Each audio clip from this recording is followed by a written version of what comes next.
கர்த்தருடைய பரிசுத்த நாமத்துக்கு மகிமை உண்டாவதாக. இந்த நாளின் கிருபையின் வார்த்தை, அன்னாளை குறித்து நாம் வேதாகமத்தில் வாசிக்கிறோம். அன்னாள் தேவாலயத்துக்கு வருகிறாள். ஒரு குழந்தைக்காக அவள் ஜெபம் பண்ணுகிறாள்.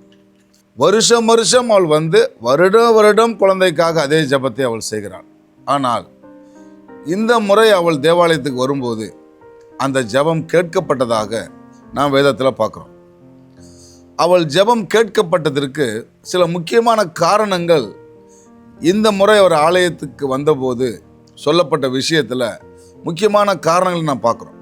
அவள் ஜெபம் பண்ணும்போது குறிப்பிட்டு சில வார்த்தைகளை சொல்லி அவள் ஜெபிப்பதை நாம் பார்க்கிறோம். அதில் ஒன்று என்னன்னு கேட்டிங்கன்னா, அவள் சொல்கிறா, அவன் உயிரோடு இருக்கும் சகல நாளும் நான் அவனை கர்த்தருக்கு ஒப்பு கொடுப்பேன்னு சொல்கிறான். இங்கே அவளுடைய ஜெபம் சுயநலமானதாக அல்ல. ஆண்டவரே, நீர் எனக்கு இந்த குழந்தையை கொடுத்தால் நான் உமக்கே என்ன பண்ணுறேன், தருகிறேன் என்று அவள் சொல்கிறான். நம்முடைய வாழ்க்கையில் நாம் அநேக காரியங்களுக்காக நாம் ஜெபிக்கிறோம். நாம் அநேக காரியங்களுக்காக, வேலைக்காக ஜெபிக்கிறோம், வருமானத்துக்காக ஜெபிக்கிறோம், தாளந்துக்காக ஜெபிக்கிறோம். நாம் எதை குறித்து நாம் ஜெபிக்கும் போதும், ஆண்டவரே நீர் இதை எனக்கு தந்தால் நான் உம்முடைய நாமத்தின் மகிமைக்காகவே இதை பயன்படுத்துவேன் என்று நாம் சொல்லும்போது ஆண்டவர் ஆச்சரிய விதமாக நம்முடைய ஜெபத்தை கேட்கிறவராக இருக்கிறார். இன்னொன்று அவள் சொல்கிறா, என்ன சொல்கிறான்னா, நீர் ஒரு குழந்தையை கொடுத்தால் அவன் தலையில் சவரகன் கத்தி பட நான் விடமாட்டேன்றான். இந்த சவரகன் கத்தி படாமல் இருக்கிறதுக்கு பேர் நசரேய விரதம்னு பேர். நசரேய விரதம் என்னன்னா, கர்த்தருக்கு முழுமையாக அர்ப்பணிக்கப்பட்ட ஒரு மனிதன் அர்த்தம்.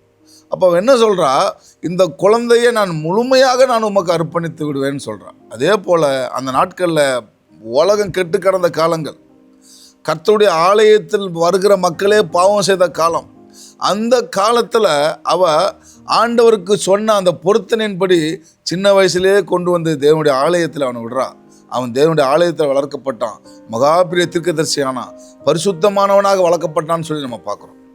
ஆகவே பிரியமானவர்களே, நம்முடைய வாழ்க்கையில் இது போல் தேவனுக்கு மகிமையான, தேவனுக்கு விருப்பமான சில குறிப்பிட்டு நாம் காரியங்களை நாம் சொல்லி ஜெபிக்கும்போது, தேவனுடைய நாமத்தை மகிமைப்படுத்துவதற்காகவே நாம் சில காரியங்களை ஆண்டவர்கிட்ட கேட்கும்போது ஆண்டவர் ஆச்சரிய விதமாக அதை நமக்கு கேட்டு பதில் கொடுக்கிறவராக இருக்கிறார். ஆகையினால நாம் எதை கேட்டாலும், ஆண்டவரே நீர் இதை தந்தால் உம்முடைய நாமத்தின் மகிமைக்காகவே நான் பயன்படுத்துவேன் என்று நாம் ஜெபிப்போம்.